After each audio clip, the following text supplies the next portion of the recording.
जी अस्सलाम वालेकुम दोस्तों। ले जी आज आपको ये जो प्लास्टिक फ्लोर का रिव्यू करवाने लगा हूँ। फुट बाय फुट का ये पीस है। बकरों और छतरों के लिए, गाय भैंसों के लिए बड़ी बेहतरीन और मजबूत और पायदार किस्म की ये चीज़ है।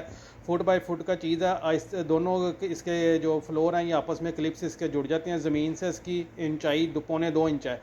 इसकी मजबूती देखें। अभी ये 4 बंदे 3 बंदे एक बच्चा ऊपर चढ़ाता हूँ, ये देखें ये छलांगे मारेंगे। इसकी मजबूती का अंदाज़ा बखूबी आपको हो जाएगा कि ये इतना पायदार है कि ये बिल्कुल भी टूट नहीं सकता। ठीक है, नॉन ब्रेकेबल है। 400 किलो का वज़न बर्दाश्त करता है। ये 1 फुट बाय फुट का पैनल है और बड़ी आसानी के साथ ये लग जाती हैं और बड़ी आसानी के साथ ये उतर जाते हैं। आप सफाई भी उठा के इजीली कर सकती हैं। देख रहे हैं ये इजीली जो है ना ये उतर गया। फुट बाय फुट का ये एक पीस है। इसकी कीमत है 320 रुपये। ये देखें ये फुट बाय फुट का पीस है और ज़मीन से इसकी हाइट 1 पौने 2 इंच है। जिस दोस्त भाई को चाहिए नंबर नोट कर लें, 030194520777, कार्गो ऑल पाकिस्तान।